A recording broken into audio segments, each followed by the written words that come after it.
कि सोचा कैसे जाए, फैसले कैसे किए जाए।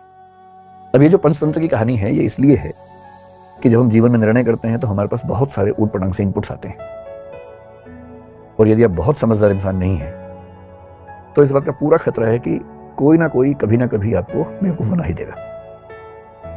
और हम जिस दौर में हैं, हम तो व्हाट्सएप यूनिवर्सिटी के दौर में हैं, सारा ज्ञान ही वहां से आता है। सोशल मीडिया, आप लोग मोबाइल फोन के मरीज हो चुके होंगे मेरे ख्याल से, मैं भी ज्यादा मरीज हूँ, आप भी होंगे, या आप तो नई जनरेशन के लोग हैं, ज्यादा मरीज होंगे। द्रोणाचार्य गुरु तो पांडवों के भी हैं, कौरवों के भी हैं, पर वो राजधर्म का पालन कर रहे हैं क्योंकि वो जिस राज्य के साथ उनसे साथ खड़े हैं। पांडवों की सेना उनको हरा नहीं पा रही है, और अंत में कृष्ण को समझ में आता है कि पांडवों को जितवाने के लिए कुछ कूटनीति का सहारा लेना होगा। कृष्ण कूटनीति के शिखर हैं।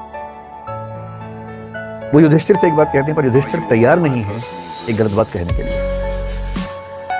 और अंत में कृष्ण अपनी पूरी कूटनीतिक ताकत का इस्तेमाल करके सिचुएशंस बनाते हैं। एक हाथी अश्वत्थामा नाम का, उसकी हत्या होती है। बात फैलाई जाती है कि अश्वत्थामा मारा गया। अश्वत्थामा द्रोणाचार्य के पुत्र का नाम भी है, और द्रोणाचार्य अचानक हताश होने लगते हैं। उन्हें फिर भी लगता है कि एक बार मैं खबर को ऑथेंटिकेट कर लूं, प्रामाणिक है या नहीं चेक तो कर लूं। तो वो अपने समय के सबसे प्रामाणिक व्यक्ति युधिष्ठिर से पूछते हैं। युधिष्ठिर धर्मराज है, झूठ नहीं बोलते हैं। पूरी पांडवों की सेना ने, टीम ने जब उनसे कहा, वो तब भी तैयार नहीं हुआ कि मैं झूठ नहीं बोलूंगा। लेकिन अब झूठ नहीं है, अश्वत्थामा की हत्या हुई है, हाथी की हुई है, क्या हुआ, कोई तो है ही। और तब भी वो चाह रहे हैं कि मैं पूरी बात बोलूं। द्रोणाचार्य ने पूछा, क्या अश्वत्थामा मारा गया? युधिष्ठिर कह रहे हैं, अश्वत्थामा हतो नरो वा कुंजरो वा। अश्वत्थामा मारा गया, आदमी था या हाथी था। लेकिन जैसे ही नरो वा कुंजरो वा कह रहे हैं, ठीक उसी क्षण में बहुत तेज शंख बजता है कृष्ण का, और उस शंख की आवाज में द्रोणाचार्य सुन नहीं पाते पूरी बात। और क्योंकि वो सुनते हैं सिर्फ इतना कि अश्वत्थामा मारा गया, वो हताश हो जाते हैं, हथियार छोड़ देते हैं, युद्ध भूमि में जमीन पर टिक के बैठ जाते हैं, और इसी क्षण का फायदा उठाकर धृष्टद्युम्न उनकी हत्या कर देता है। मैं सोचता हूं कई बार कि द्रोणाचार्य इतने योग्य व्यक्ति थे, यदि मिस इन्फॉर्मेशन से या मैनिपुलेटिव इन्फॉर्मेशन से उनको भी एक गलत तथ्य के प्रति आश्वस्त किया जा सकता था, तो आज के दौर में जब हर तरफ सोशल मीडिया के हमले हैं, कैसे कोई व्यक्ति सही फैसले करे? अगर द्रोणाचार्य उस आवाज को सुन पाते, नरो वा कुंजरो वा, तो शायद उनका फैसला बदल गया होता, शायद युद्ध की कहानियां अलग होती। पर किस तरह से सूचनाएं पहुंचे, कौन सी सूचनाएं ठीक से न पहुंचने दी जाएं, कैसे कंटेक्स्ट से बात को हटा दिया जाए, अगर सूचना देने वाले इसमें माहिर हों तो समाज क्या करे, आम आदमी क्या करे, द्रोणाचार्य जैसा महान चिंतक क्या करे। और इसलिए कुछ बातें जो मुझे लगता है कि होनी चाहिए इस मसले पर, तो कुछ सावधानियां कि जब आप फैसला करें जिंदगी में तो किन सावधानियों को बरतें ताकि गलतियां कम से कम हो। गलतियां उसके बाद भी होंगी, कौन है जो गलती नहीं करता है फैसले में? सब करते हैं, आप भी करेंगे, पर गलतियां कम हो, सही फैसले ज्यादा हों। कि अपनी जिंदगी की कहानी हम लोग खुद लिखते हैं, और किस से लिखते हैं? अपने फैसलों से लिखते हैं, निर्णयों से लिखते हैं।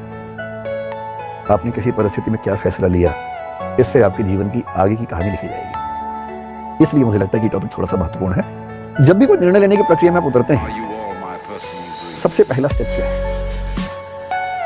सबसे पहला स्टेप है ये देखिए कि निर्णय की प्रक्रिया में उतरने से पहले आप निष्पक्ष और तटस्थ हैं या नहीं। एक शब्द होता है तटस्थ, जिसको अंग्रेजी में बोलते हैं न्यूट्रल। तटस्थता को न्यूट्रलिटी बोलते हैं। इससे मिलता जुलता एक प्रसंग है निष्पक्ष, या निष्पक्षता कह लीजिए, इसको बोलते हैं इम्पार्शियल होना, या इम्पार्शियलिटी एज ए क्वालिटी। ये मैं कह रहा हूं कि निर्णय की प्रक्रिया में उतरने से पहले, बाद में तो जो होगा देखेंगे। जैसे हमारा समाज इस समय बहुत सारे सामाजिक राजनीतिक मुद्दों से घिरा हुआ है। जैसे एक मुद्दा कुछ दिन पहले आया, जो हिजाब का मुद्दा जिसको हम कहते हैं। कर्नाटक से एक डिबेट उठी हिजाब की। हम इन सब पे बात करेंगे समय के साथ, धीरे धीरे इन सब पे बात करेंगे। पर किसी टॉपिक पर बात करने से पहले देखना जरूरी है कि हम पहले से फैसला ले तो नहीं चुके हैं। और सबसे बड़ी दिक्कत हमारे समाज की है कि फैसले पहले हो चुके हैं, विचार बाद में होता है। सही प्रोसेस तो ये कि पहले विचार हो, फिर फैसला हो, और फैसला पहले होता है। मेरे बहुत सारे दोस्त हैं, हिंदू हैं, मुसलमान हैं, सिख हैं, हर धर्म के लोग। मतलब वैसे तो मैं बहुत ही अकेले टाइप का आदमी हूँ, दोस्त ज़्यादा है नहीं, पर जो है उनमें मतलब डाइवर्सिटी ठीक ठाक है। मैंने क्लासेस में भी देखा और मैंने पाया कि हिजाब की बात आते ही कोई मुस्लिम बच्चा जनरली इस भाव से देखता है कि नहीं ये गलत हो रहा है हमारे साथ। और कई हिंदू बच्चे इस भाव से देखते हैं कि एकदम सही और होना चाहिए और होना चाहिए। और मजे की बात है कि टॉपिक क्या है ना इसको पता ना उसको पता है। कर्नाटक हाईकोर्ट का जजमेंट क्या है 128 पेज का, ना इसने पढ़ा ना उसने पढ़ा। कर्नाटक सरकार का क्या डायरेक्शन आया था, रूल क्या था, ना इसने पढ़ा ना उसने पढ़ा। और फैसले का एग्जैक्ट मतलब क्या है किसी को नहीं पता। पर हम टॉपिक शुरू होने से पहले ही राय बना के चलते हैं। पहले कोशिश कीजिए न्यूट्रल होने की, तटस्थ होने की, कि मुद्दे को समझने से पहले ना मैं इस तरफ हूं ना मैं उस तरफ हूं। हिजाब की बात है, मुझे नहीं पता, मैं पहले स्टडी करूंगा पूरा। स्टडी करने के बाद मामला ठीक लगेगा तो मैं कहूंगा हाँ ये ठीक है, गलत होगा तो बोलूंगा गलत है, पहले का फैसला करूं। ये तो बहुत बेसिक सी बात है। न्यूट्रलिटी ही जब रियल सिचुएशंस में आती है उसको बोलते हैं निष्पक्षता, इम्पार्शियलिटी। निष्पक्ष का मतलब है कि भाई मैं एक्स और वाई के झगड़े में ना एक्स की तरफ हूं ना वाई की तरफ हूं। तो ये पहला स्टेप है कि आप जब किसी प्रोसेस में उतरें तो पहले कोशिश कीजिए कि राय पहले से ना बनी हो, क्योंकि फैसला पहले कर लिया फिर तो बेकार की बात है ना। फैसला पहले ये कि हिजाब तो होना ही चाहिए, फिर आपने विचार करना शुरू किया और आप ढूंढ रहे हैं चुन चुन के वो तर्क जिससे वही साबित हो जाए जो पहले ही आपके मन में साबित हो चुका है। फिर काहे का आप विचार विमर्श कर रहे हैं। ये पहला स्टेप है। अब प्रोसेस ये है कि जब हम जजमेंट की तरफ बढ़ेंगे तो हमें क्या क्या जानना है उस मुद्दे पर फैसला करने से पहले। तो सेकंड स्टेप है जो आपका इनपुट है, इनपुट कलेक्शन कैसे होना चाहिए। इनपुट का मतलब वो सारी जानकारी है जिनके बेस पर आप फैसला करेंगे, है ना। आपकी भाषा में कि वो लड़का कैसा है, वो लड़की कैसी है, उसके बारे में 10 जानकारी जुटा लेनी है पहले। तो जो इनपुट्स आप लेंगे, पहली बात तो इनपुट्स एडिक्वेट होने चाहिए, नहीं तो क्या होगा, अश्वत्थामा है तो इसके बाद कर लिया ही नहीं। अगर उसके बाद भी सुन लिया होता तो शायद ऐसा ना होता। तो हड़बड़ी में फैसला नहीं करना है, पहले इनपुट पर्याप्त लेना है। और एक नियम होता है नेचुरल जस्टिस का।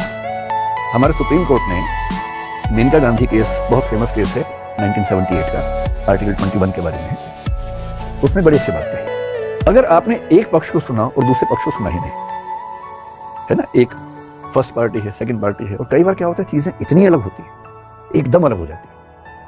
इसलिए कोई पक्ष कितना भी कन्विंसिंग हो, पूरा परिवार, पूरा धर्म, पूरा समाज, पूरी राजनीति सब एक तरफ बोल रहे हों, तब भी ध्यान रखना है कि दूसरा पक्ष भी होता है। और जब तक सिक्के का दूसरा पहलू नहीं देखेंगे आप सच के नजदीक पहुंच नहीं पाएंगे। हमेशा देखिए। तब सवाल आता है कि अब हमें जजमेंट करने की ओर बढ़ना है, और जजमेंट करते समय हमें किन किन गलतियों से बचना है। एक वर्ड होता है, आपने एक शब्द, मतलब वो एक विषय का नाम सुना होगा, लॉजिक, सुना है।